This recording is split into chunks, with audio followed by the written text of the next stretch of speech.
Yes, welcome back. Hey, basically, let's start in class today. We are moving to another video class of the third unit, evaluation strategies. നമ്മൾ discuss ചെയ്തുകൊണ്ടിരുന്നത് evaluation strategies ആയിരുന്നു അല്ലെ. അത് മറ്റൊരു വീഡിയോയിലേക്കാണ് നമ്മൾ ഇനി പോകാനും വേണ്ടി പോകുന്നത്. സോ നമ്മളൊരു ഗുഡ് ടെസ്റ്റിനെ ക്രൈറ്റീരിയാസിനെ കുറിച്ചാണ് നമ്മൾ ഡിസ്കസ് ചെയ്തിട്ടുണ്ടായിരുന്നത്. ഒരുപാട് ഒതന്റിസിറ്റി, വാലിഡിറ്റി പോലുള്ള ഒരുപാട് ക്രൈറ്റീരിയാസിനെ കുറിച്ച് നമ്മൾ ഡിസ്കസ് ചെയ്തിട്ടുണ്ടായിരുന്നു കഴിഞ്ഞ വീഡിയോയിൽ. കുറച്ചുകൂടെയാണ് നമുക്ക് ബാക്കിയുള്ളത്. അതാണ് നമ്മൾ ഈ ഒരു വീഡിയോയിൽ ഡിസ്കസ് ചെയ്യാൻ വേണ്ടി പോകുന്നത് കേട്ടോ. തുടങ്ങിയല്ലോ already. So next one is objectivity കേട്ടോ. ഇനി നമുക്ക് പറയാൻ ഒബ്ജക്ടിവിറ്റിയെ കുറിച്ചാണ് ഇനി നമുക്ക് പറയാനുള്ളത്. Okay, then objectivity is the important criteria in assessment. അസസ്മെന്റിലെ വളരെ പ്രധാനപ്പെട്ട ക്രൈറ്റീരിയാസ് പെടുന്ന ഒന്നാണെന്ത് നമ്മൾ ഒബ്ജക്ടിവിറ്റി എന്ന് പറയുന്നത്. വളരെ പ്രധാനപ്പെട്ട സുപ്രധാനമായ ക്രൈറ്റീരിയാസ് പെടുന്ന ഒന്നാണ് ഒബ്ജക്ടിവിറ്റി എന്ന് പറയുന്നത്. അതായത് ഒരു അൺബയാസ്ഡ് ആയിട്ടുള്ള ഇവാലുവേഷന് വേണ്ടിയിട്ട്, അതായത് ബയാസ്ഡ് പക്ഷപാതമല്ലാത്ത തീർത്തും ഒരു നിഷ്പക്ഷമായ ഒരു എക്സാമിനേഷന് വേണ്ടി, ഒരു ഇവാലുവേഷന് വേണ്ടിയിട്ട്, അല്ലെങ്കിൽ ഫെയർനെസ് ഒക്കെയാണ് ഒബ്ജക്ടിവിറ്റി ഉറപ്പുവരുത്തുന്നത്. ഓരോ എക്സാമിന്റെയും ഓരോ അസസ്മെന്റിന്റെയും ഒരു ഫെയർനെസ് ഉറപ്പുവരുത്തുക, അല്ലെങ്കിൽ അതിന്റെ മീൻസ് അൺബയാസ്ഡ് ഇവാലുവേഷൻ ഉറപ്പുവരുത്തുക എന്നുള്ളതാണ് എന്തിന്റെ ലക്ഷ്യം, നമ്മുടെ ഈ ഒരു ഒബ്ജക്ടിവിറ്റി എന്നുള്ളത് ഉദ്ദേശിക്കുന്നത് കേട്ടോ. Objective test assess all students using the same standard ഉപയോഗിച്ചിട്ടാണ് എല്ലാ കുട്ടികളും നമ്മൾ ടെസ്റ്റ് ചെയ്യുന്നത്. അതല്ലാതെ കുറച്ച് കുട്ടികൾക്ക് മാത്രം ഒരു സ്റ്റാൻഡേർഡ്, ബാക്കി കുറച്ച് കുട്ടികൾ വേറെ സ്റ്റാൻഡേർഡ് കാണുന്ന സമയത്ത് ആ ഒരു ഇവാലുവേഷൻ ഉണ്ടാവില്ല.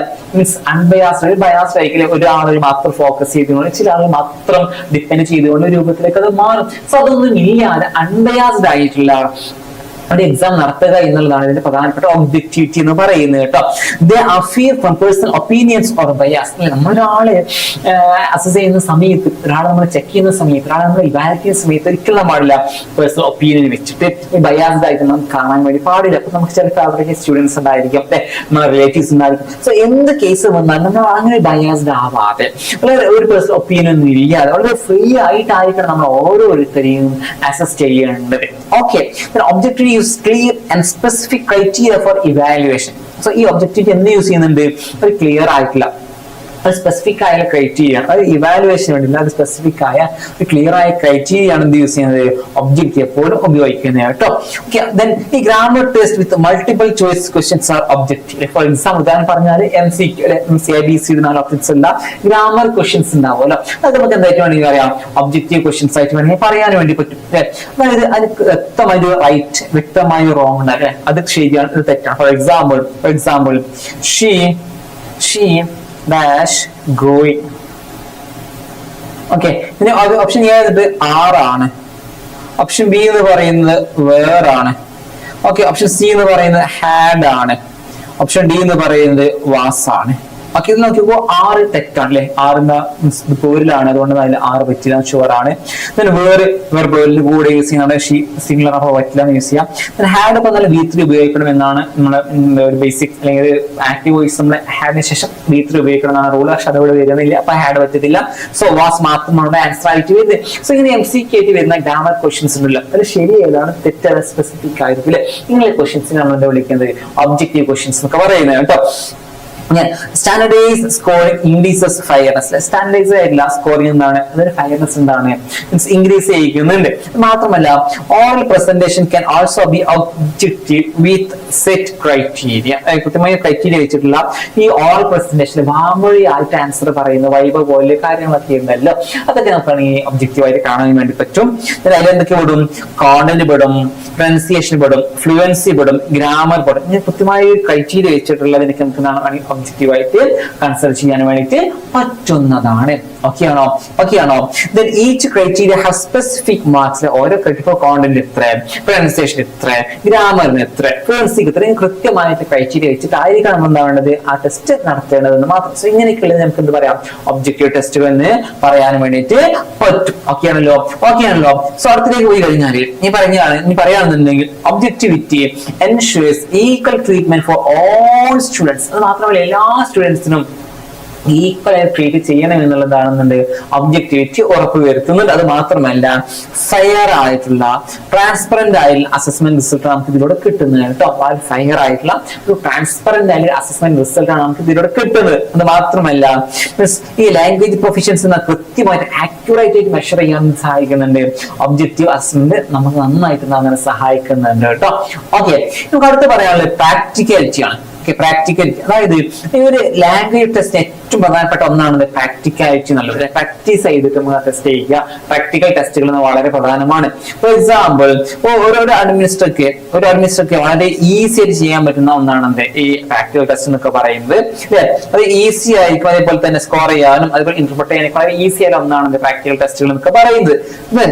നമ്മുടെ സമയം, കോസ്റ്റ് എല്ലാം എന്താകുന്നുണ്ട് ലാഭിക്കുന്നുണ്ട്. ഒരുപാട് ഫോർമാലിറ്റീസ് ഇതിന് ആവശ്യമില്ല, അങ്ങനെ പ്രാക്ടിക്കൽ ടെസ്റ്റുകൾക്ക് ആവശ്യമില്ല.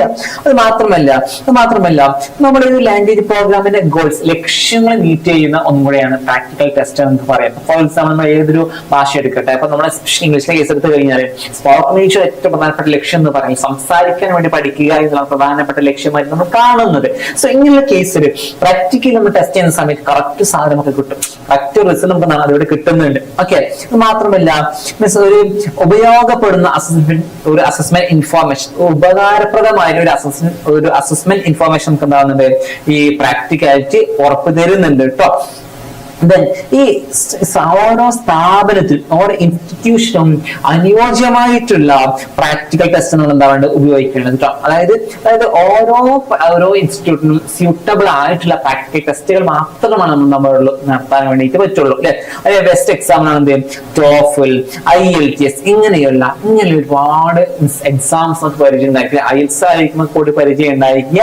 സോ ഇങ്ങനെയുള്ള സ്റ്റാൻഡേർഡ് ടെസ്റ്റുകൾ നമുക്ക് അങ്ങനെ പറ്റുന്ന തന്നെയാണ് പ്രാക്ടിക്കൽ ടെസ്റ്റ് തന്നെയാണ്. പക്ഷേ ചിലപ്പോഴൊക്കെ അത് ലെസ് പ്രാക്ടിക്കൽ ആവാറുണ്ട്, ചില സമയത്തൊക്കെ ലെസ് പ്രാക്ടിക്കൽ ആയിട്ട് മാറാറൊക്കെയുണ്ട് കേട്ടോ.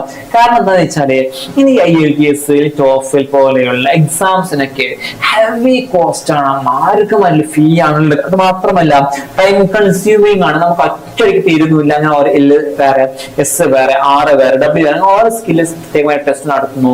അത്യാവശ്യം ടൈം കൺസ്യൂമിങ് ആയിട്ടുള്ള അത്യാവശ്യം നല്ല കോസ്റ്റ്ലി ആയിട്ട് എക്സാം ആണ് ഈ TOEFL, IELTS എന്നൊക്കെ പറയുന്ന എക്സാംസ് കേട്ടോ.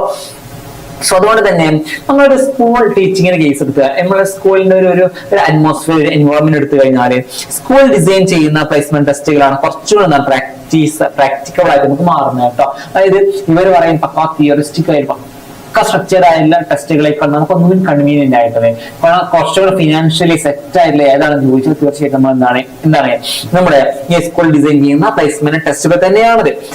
ഇങ്ങനെ ടെസ്റ്റ് എന്തായിരിക്കും, അവരുടെ കറന്റ് റെലവെന്റ് ആയിട്ടുള്ള കരിക്കുലം നീഡ്സിനൊക്കെ സാറ്റിസ്ഫൈ ചെയ്യുന്ന രൂപത്തിൽ, അവരുടെ കരിക്കുലത്തെ സാറ്റിസ്ഫൈ ചെയ്യുന്ന രൂപത്തിലായിരിക്കും അതിനെ ഡിസൈൻ ചെയ്ത് വരുന്നതായിരിക്കാം. അത് മാത്രമല്ല നമുക്ക് നടത്താൻ സാധിക്കും, പെട്ടെന്ന് സ്കോർ ചെയ്യാൻ വേണ്ടി സാധിക്കും. മറ്റൊരു TOEFL, IELTS നമ്മളെ കൊണ്ട് കൂട്ടിയാൽ കൂടുതൽ സാധനമല്ല, നമ്മൾ വെയിറ്റ് ചെയ്തിരിക്കേണ്ടൊക്കെ വരും. പക്ഷെ ഇവിടെ അങ്ങനെ വളരെ ടൈം കൺസ്യൂമിംഗ് ഇല്ലാതെ ചീപ്പായിട്ടുള്ള പെട്ടെന്ന് ചെയ്യാൻ പറ്റുന്ന കണ്ടക്ട് ചെയ്യാൻ പറ്റുന്ന എക്സാം ആണത് നമ്മുടെ സ്കൂൾ ബേസ്ഡ് ആയിട്ട് ഇങ്ങനെയുള്ള പ്രാക്ടിക്കൽ എക്സാംസ് എന്നൊക്കെ പറയുന്നത് കേട്ടോ. അതുപോലെ എഫിഷ്യന്റ് ആയിട്ടുള്ള ഒരു എഫക്റ്റീവായി അസസ്മെന്റിനെ നമുക്ക് പരിഹരിക്കാൻ വേണ്ടി പറ്റും. പ്രാക്ടിക്കാലിറ്റി എന്നാണ് ഒരു എഫിഷ്യന്റ് ആയ എഫക്റ്റീവായ അസസ്മെന്റ് എന്താകുന്നുണ്ട് നന്നായിട്ട് സപ്പോർട്ട് ചെയ്യുന്നുണ്ട്. ഓക്കെ, അതിന് പറ്റിയ എക്സാമ്പിൾസ് നമുക്ക് പറയുന്നത് ഈ TOEFL ചെയ്യുന്നതാണ് ETS എന്ന് പറയുന്ന ഒരു ബോഡിയാണ് അതിന് അഡ്മിനിസ്ട്രേഷൻ ചെയ്യുന്നത്. US ഇംഗ്ലീഷ് ആണ് അതോടെ ഉപയോഗിക്കുന്നത്. US അമേരിക്കയിലേക്ക് പോവുകയാണ്, അമേരിക്കയിലേക്ക് പോകാൻ ഉദ്ദേശിക്കുന്നുണ്ടെങ്കിൽ TOEFL ആണ് എടുക്കേണ്ടത്. അതേ സമയത്ത് IELTS നമ്മളൊരു UK ബേസ്ഡ് ആയിട്ടുള്ള കൺട്രീസിനൊക്കെ ആണെന്നുണ്ടെങ്കിൽ IELTS ആണ് യൂസ് ചെയ്യുന്നത്. അത് ബ്രിട്ടീഷ് കൗൺസിൽ ആണ് ഒന്ന്, അല്ലെങ്കിൽ university of Cambridge ESOL examination and IDP ഇവരാണ് ആ ഒരു കോഴ്സ് അല്ലെങ്കിൽ ആ എക്സാം കണ്ടക്ട് ചെയ്യുന്നത്. സോ UK ആണെങ്കിൽ TOEFL, US ആണെങ്കിൽ TOEFL, UK ആണെങ്കിൽ IELTS. അങ്ങനെ ജസ്റ്റ് ഒന്ന് ആലോചിച്ച് നോക്കാം. ഓക്കെ, രണ്ടിലും എന്താണ് LSRW തന്നെ റീഡിങ്, ലിസണിങ്, സ്പീക്കിംഗ്, റൈറ്റിംഗ്. അവിടെ എങ്ങനെ വരുന്നത് റീഡിങ്, ലിസണിങ്, സ്പീക്കിംഗ്, റിട്ടൺ ഇങ്ങനെയുള്ള 4 സെക്ഷൻ ആയിട്ടുള്ള എക്സാംസ്, 4 സ്കിൽ ഉണ്ടാകുന്ന എക്സാംസ് നടക്കുന്നൊക്കെ ഉണ്ട്. ടോട്ടൽ ഇവിടെ 120 പോയിന്റ് ആണെങ്കിൽ ഇവിടെ 0 to 9 7.8 6.5 എന്നൊക്കെ നിങ്ങൾ പരസ്യത്തിൽക്കുന്നുണ്ടായിരിക്കും. അങ്ങനെ എക്സാം ഒരു സ്കോർ ആയിട്ട് നമുക്ക് അവിടെ കിട്ടുന്നുണ്ടാവുക. ഓക്കെ, ഏകദേശം പറയുന്നത് $160 മുതൽ $250 വരെയാണ് റേറ്റ്. ഓക്കെ, $1 നിങ്ങൾ മിനിമം കുട്ടികൾ 90 രൂപ കുട്ടികൾ അങ്ങോട്ടും ഇങ്ങോട്ടൊക്കെ ഉണ്ടാവാറുണ്ട്.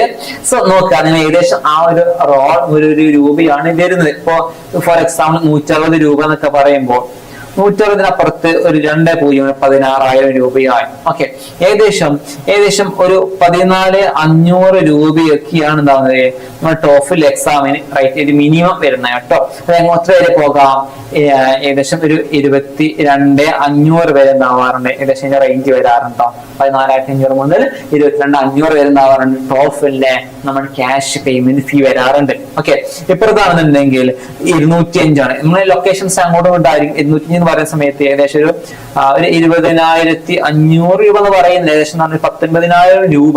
ഓക്കെ, അറൌണ്ട് ഒരു അബവ് ഒരു 50,000 റുപ്പീസ് എന്ത് IELTS വരുന്നുണ്ട്. സോ ഇങ്ങനെ ഓരോ ലൊക്കേഷൻസ് അങ്ങോട്ടും ഇങ്ങോട്ടും മാറാറൊക്കെയാണ്. എന്തായാലും 10-15,000 രൂപ മിനിമം എന്താണ് ഈ എക്സാമിന് ഫീ ആയിട്ട് കൊടുക്കണം. ഇൻ കേസ് അത് ഫെയിലിയർ ആണെങ്കിൽ വീണ്ടും എന്താണ് അറ്റൻഡ് ചെയ്യേണ്ടി വരും. അങ്ങനെ ഒരുപാട് ഇഷ്യൂസ് അതിനുണ്ട്. ഇങ്ങനെയുള്ള ഈ എക്സാമുകൾക്ക് ഉണ്ട് മനസ്സിലാക്കാം. ഓക്കെ.